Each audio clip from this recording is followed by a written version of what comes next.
Croeso'r cynnes iawn unwaith eto I Marvel Moiders.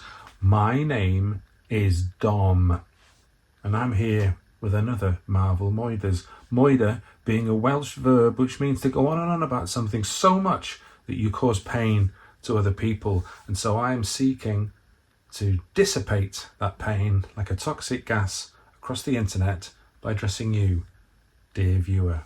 And this time I'm going to be talking about the 2002 Sony Pictures film Spider-Man. I've been wrestling with this Marvel movie quite a bit longer than the others because it is big. And when I say wrestling, I feel very much like the Bonesaw McMoiders in this metaphor. I feel like I should explain why Tobey Maguire is not my favourite Spider-Man. And so that's what I'm going to do, because there's a lot of discourse around Tobey Maguire as being the best screen iteration of Spidey that we've ever had. So I'm already setting myself here for a hill upon which I may die. People love Spider-Man in their millions and millions because he was the first to represent the Marvel magic formula. Ordinary people in extraordinary situations. Stan Lee, Marvel head honcho, the creator, the Matrix, has said that Spider-Man is his Mickey Mouse. Like Walt Disney and Mickey are inseparable in the public imagination, and Peter Parker and Stanley Lieber are webbed up pretty tight together as well, even though Stan was more of a Jonah J. Jameson figure in the way that he ruled the Marvel bullpen. Because people love Spider-Man, people who love money see that Spider-Man can make them a lot of it.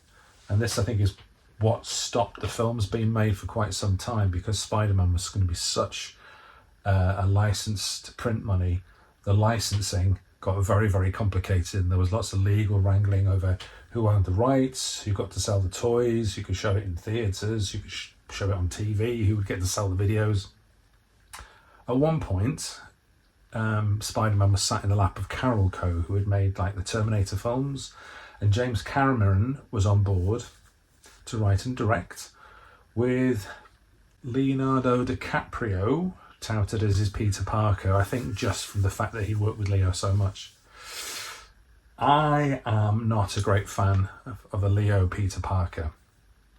James Cameron had been interested in doing X-Men, but Stan Lee, in the meeting about X-Men, started talking about Spider-Man, and as a lifelong Spider-Man fan, Cameron's head was turned. But anyway, the money ran out, Carol Co. went bust, the rights were back in play, everyone was arguing over them again. Eventually, Sony got the rights, Columbia Pictures, and Sam Raimi's nerdy intensity got him the gig as director, and away we went.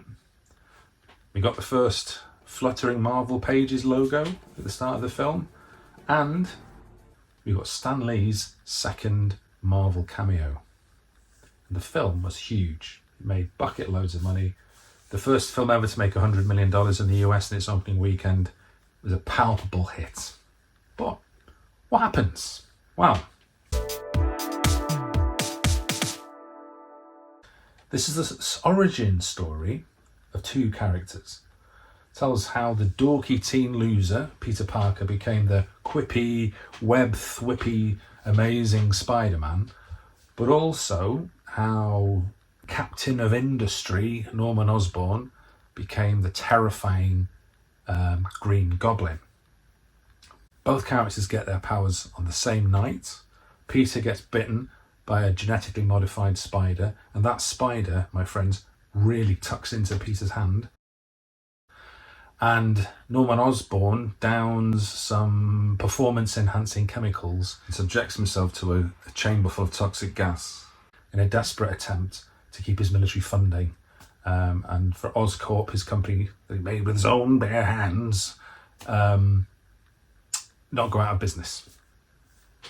There's a voiceover at the beginning, tops and tails this film, which I'd forgotten about, And in the voiceover, Peter explains that the story is about a girl. And he's basically right. He only gets bitten by this spider on a school trip because he's hanging around where the spider is to take a picture of Mary Jane Watson, his friendly neighbourhood crush. He only tries to win money wrestling so that he has $3,000 to buy a car to impress Mary Jane and win her affections. That plan ends up with him getting a costume, ends up with the name Spider-Man, which wasn't his first choice. The human spider. And a dead uncle. And then what does Pete do once he's won the heart of Mary Jane? By saving her life a couple of times, by having a couple of love bombing type speeches at her when she's feeling vulnerable. Mind you, everyone's vulnerable in this film. What he does is he friend zones her. I will always be your friend. So, all right, he's doing that because he's taking responsibility. That he's scared everyone that he loves is in danger, but still. Peter and Mr. Osborn share similar trajectories in their superpowered careers. Obviously, they both accidentally get powers. They find it helps with their problems. So in Norman's case, his Green Goblin abilities mean he's able to eliminate his business rivals and the key general in the military who's not a big fan of his. Peter Parker's case, he gets to cope with the school bullies. He gets MJ's attention. But then both of them, both Peter and Mr. Osborn, encounter serious problems. Uncle Ben is killed as a result of his powers. And Oscorp is going to be sold because of Green Goblin doing such an amazing job at eliminating the competition. There's all kinds of capitalist gobbledygook around that. But anyway, their problems aren't solved. They get new problems from these powers. They both then look to avenge, in Peter's case, the murder of his uncle. In Norman's case, the board who are trying to buy him out, he manages to get rid of those in a very dramatic Green Goblin type way. Green Goblin's outing basically as a public figure. Then Goblin tries to recruit Spider-Man. He fails. They fight.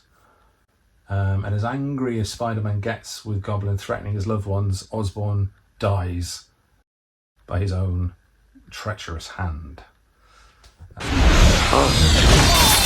Accidentally, but still, it was his fault. It's always important that the hero doesn't kill anyone. Even when Peter accidentally ends up killing the guy who killed his uncle, it's because he trips over a pipe and falls out the window. It wasn't Peter's doing.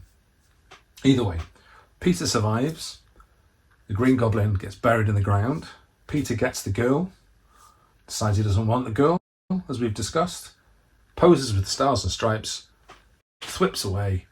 The end. This version of Spider-Man in particular works as a real body horror type film, like The Fly, like various sci-fi kind of things, like the idea that 21st century films had of him literally turning into a spider because they thought it was a bit like a werewolf story. And in some ways it is like a werewolf story. The story starts with Peter as a puny high school nerd that gets bullied, and he becomes a confident, powerful man with, abs and everything. Because of this, Spider-Man works especially well as a puberty allegory. The story of him becoming a man, a bit like a werewolf story, except less hairy. I don't know why that struck me. But this becoming an adult is why responsibility becomes such a watchword for the Spider-Man franchise, for the Spider-Man arc, as this is the big thing about adulthood responsibility. But this Spider-Man film is different in that the transformation of the body is a lot more of a focus, and that transformation is a metaphor for a teenager or boy becoming a man, the changes in your body. But there's this more kind of horrific tone or kind of bodily detail, this body horror kind of stuff in this screen version than the others. The James Cameron script kind of treatment that was almost like a script for his Spider-Man that he wrote in the 90s. It's quite a dark story, And this story was used as the basis for the film that David Koepp wrote. There's a lot of the Koepp web. There was a lot of changes, but a lot of the themes were there.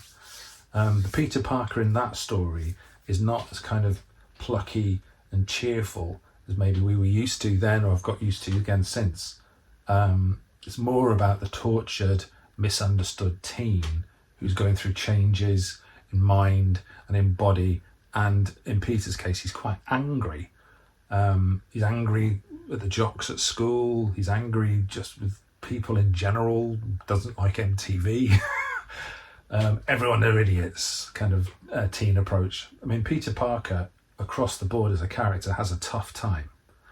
He loses his parents, he then loses his adoptive father, and all kinds of loses.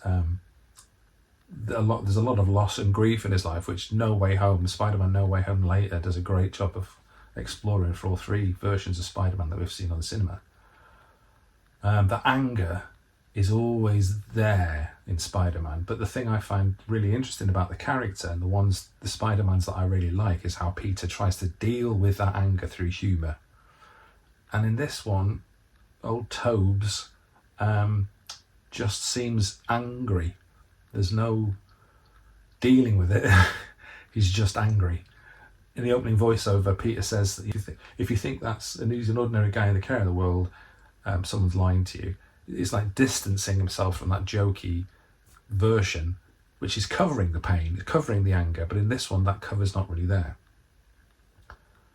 The link between the Peter and the way spiders actually act is used a lot in the Cameron scriptman. Reminds me a little bit of Vecna and his fascination with Black Widow spiders. In fact, was Black Widow also bitten by a modified spider? And that would explain a lot. It's not just a nerdy interest in spiders, it verges over to being a bit creepy somehow, a bit quite dark.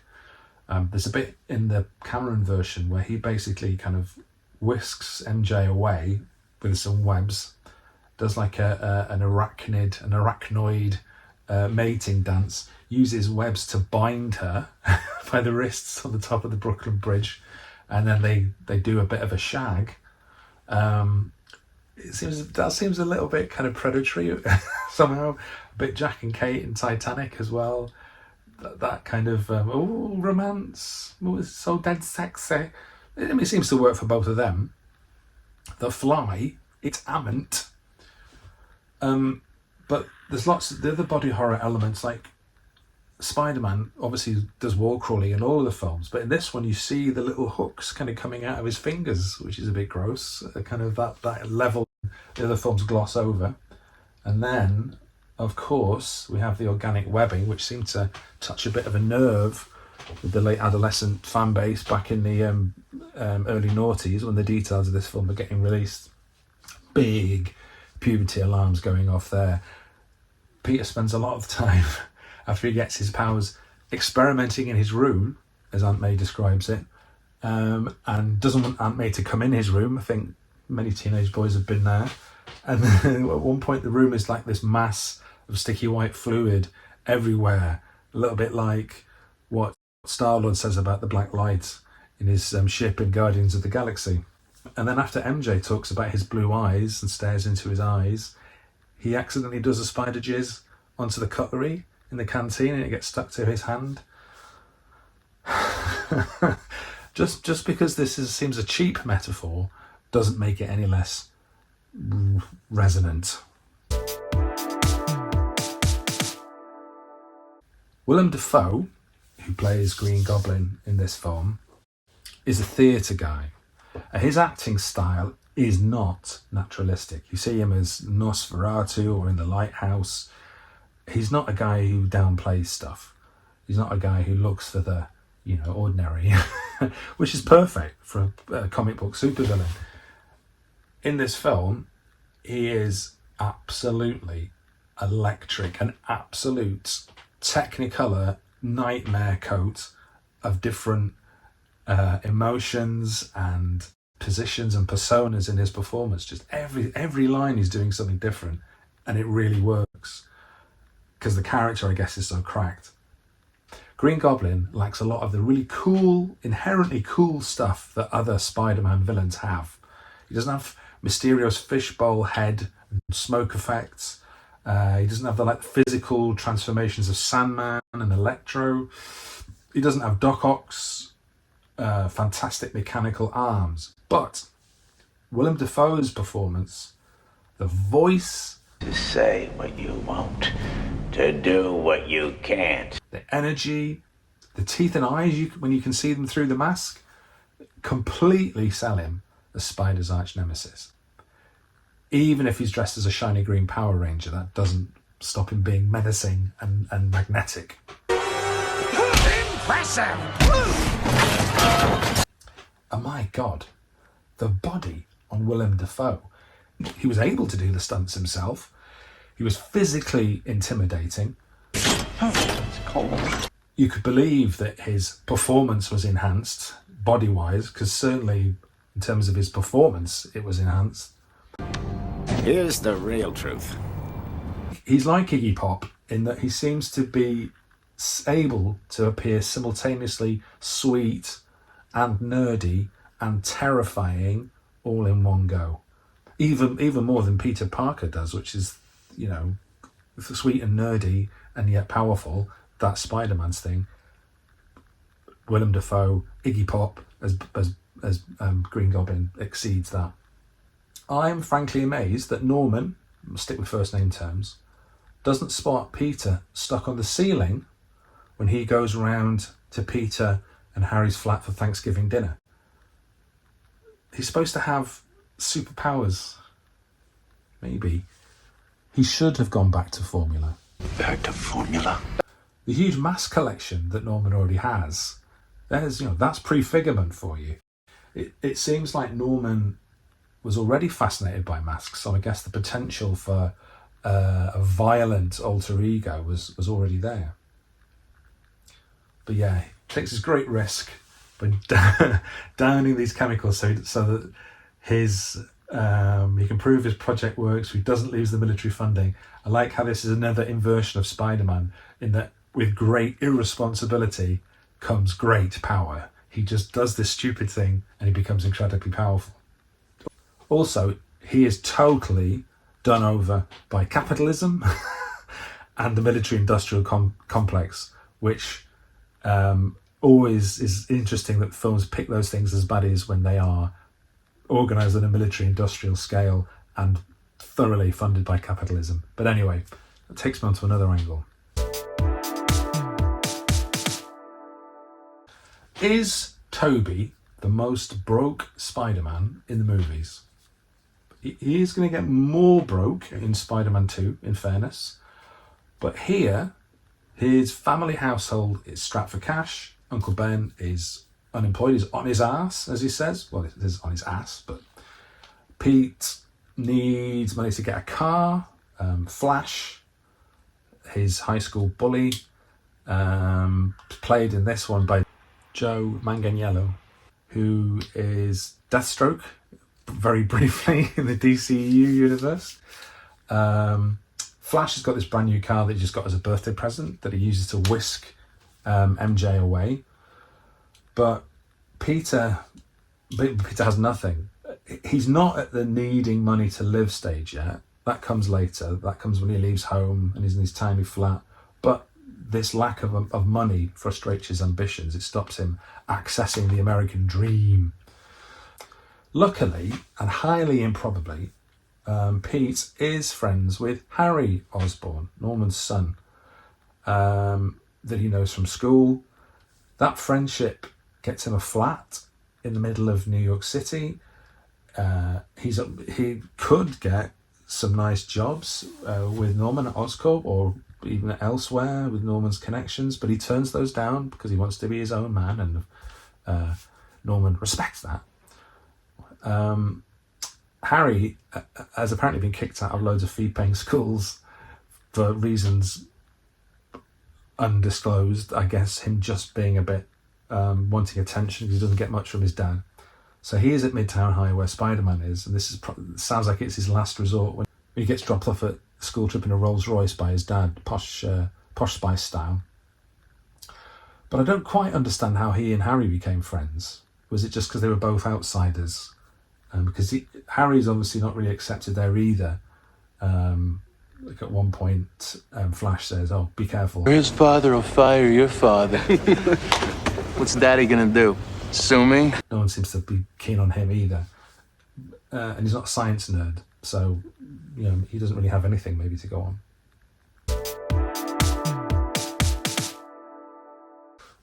American culture, I would say, has a lot of daddy issues, going right back to the founding fathers. You see what I did there?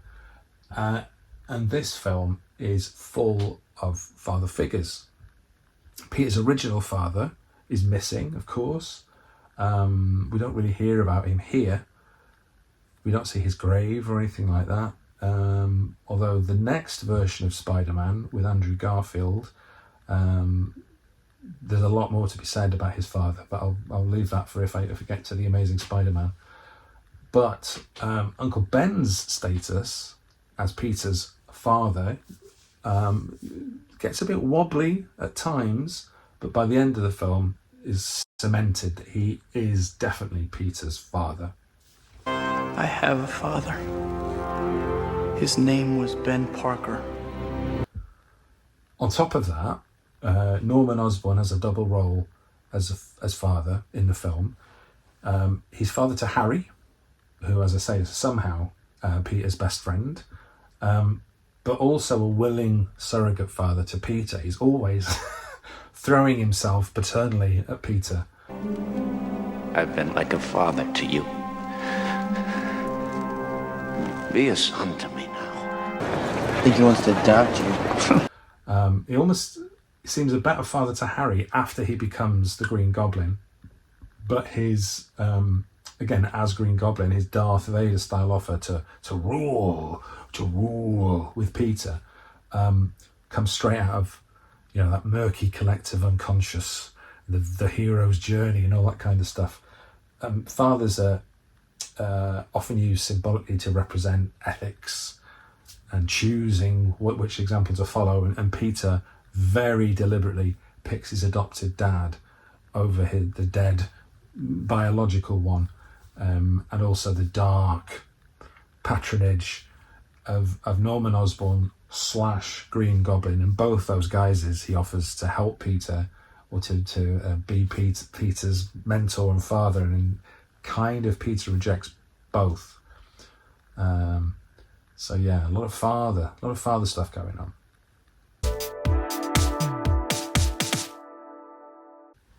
A lot of love for this film, I think, seems to be based on the fact that it's a lot like the comics, in a way that even the MCU hasn't been. But the look of the film, the screen hums with bright colours, and everything seems to be picked out in great detail. The focus seems to be on everything on the screen.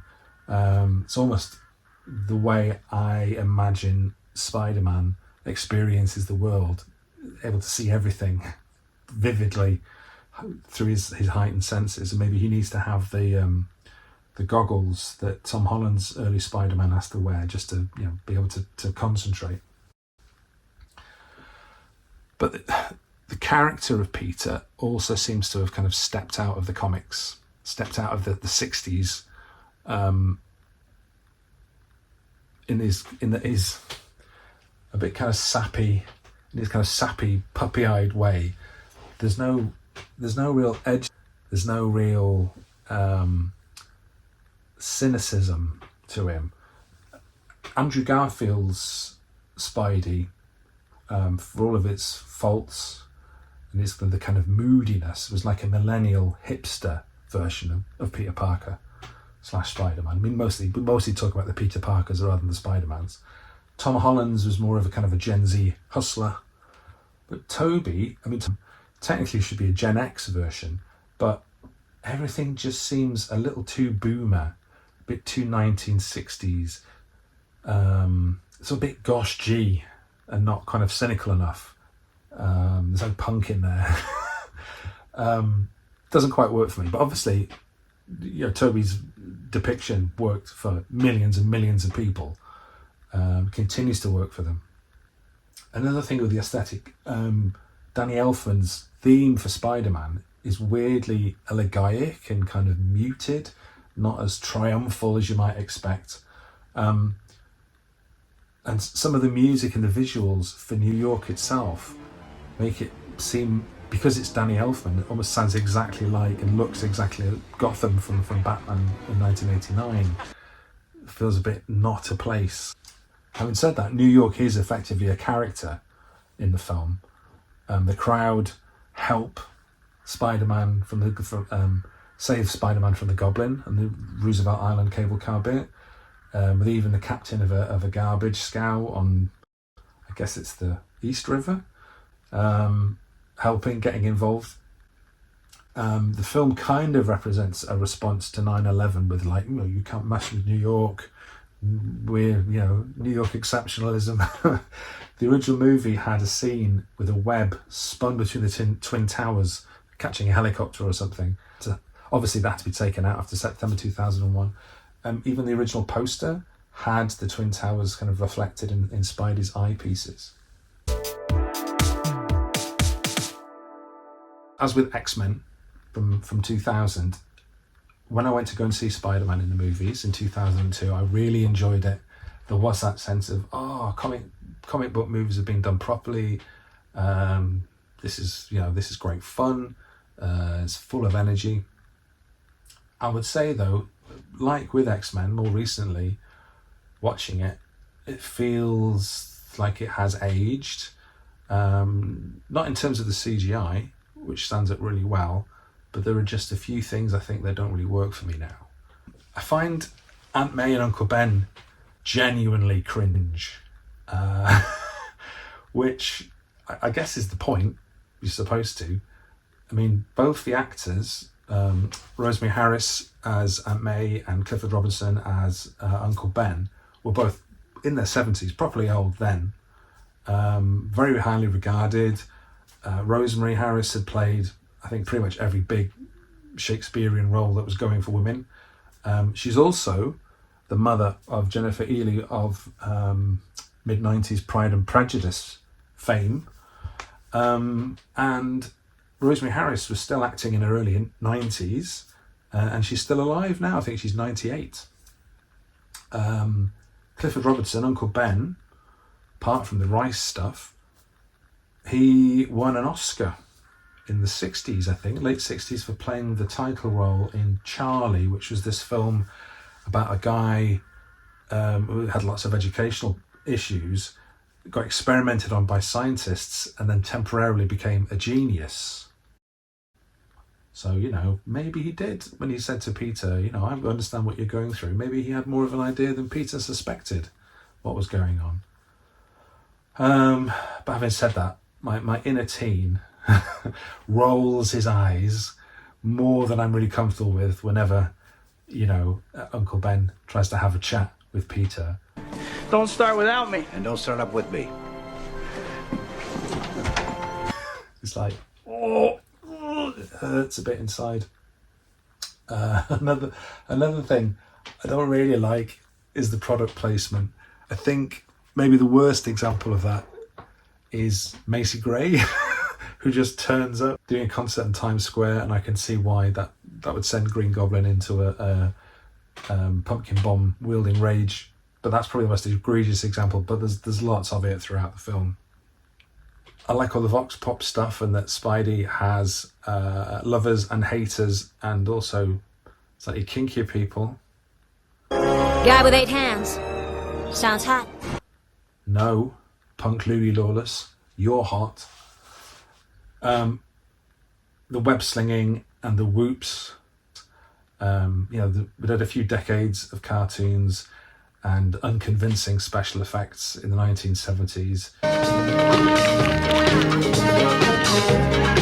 You'll believe a man can climb along the floor and will change the angle so it looks like he's going up a wall. You'll believe a man can chuck some white ropes. The CGI in Spider-Man was amazing. Game changing, felt absolutely huge. Just Spider-Man's joy and whooping swinging around between the glass and steel canyons in Manhattan was just fantastic. It was great. The upside down kiss was also very good. MTV Awards knew that when they awarded it the best screen kiss of the year or whatever. And I really like the Mars Attacks style flesh disintegrating pumpkin bombs that turn rival Oscorp board members into sparkly skeletons. It's that Blade thing again. But Tobey, the Dark Knerd himself. What's my problem with Tobey, aside from the extra E in his name? Is he too sappy? Is he not Gen X enough for me? Is there not enough sarcasm, not enough irony? Is he too angry? Is he not funny enough? That's a cute outfit. Did your husband give it to you? Is he a bit too much of a stalker? I mean, he's lived next door to MJ for years, but he's barely spoken to her, and he peeps at her through the window, you know. But that's not cool. Is Spidey, and this may sound a strange statement, too American? Is he too apple pie? Do I secretly think that Spider-Man is basically British? If he deals with anger through humour, that sounds pretty British to me. Perhaps it's just a combination of all these factors. When his rage really kicks in during that final fight with Green Goblin, he looks genuinely terrifying at times, with the mask half on and half off, and just the fury in his face. None of the other Spider-Men ever quite capture that, I don't think. But then when he snaps, that Bruce Campbell, when he announces his name and the wrestling gets his name wrong. My name's the Human Spider. I don't care. Get out there. No, he got my name wrong. Get out there, you moron. Just seems a bit of a red flag. Bit of a red and blue webbed flag. Just that anger, that temper just seems a bit too close to the surface. I think that kind of puts me off him a bit. He's a little too sad, maybe. I think that says more about me than Tobey, that I find that difficult to watch. I don't have the same emotional connection, I think, to Tobey Maguire as Spider-Man as I developed later with Tom Holland as Spider-Man. And I think maybe it's just that he's a bit too much of a dark nerd. Anyway.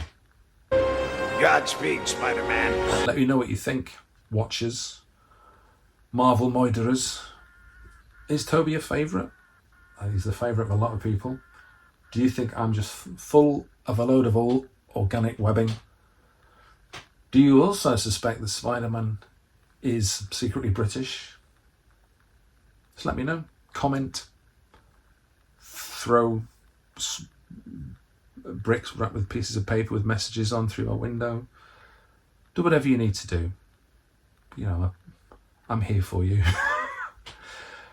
And then next, well, it should have been Blade 2 that I was doing now, because it actually came out a few months before Spider-Man. So Blade 2 is what I'll be doing next. We'll see Blade turn his back on the cyberpunk style, get back in touch with vampirism's Mitteleuropäische roots.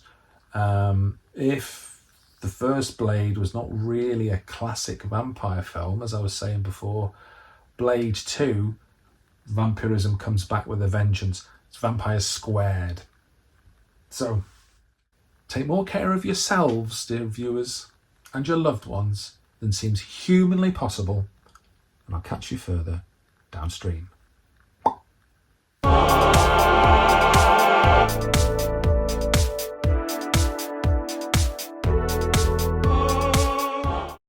Teenagers. Raging hormones, they never change.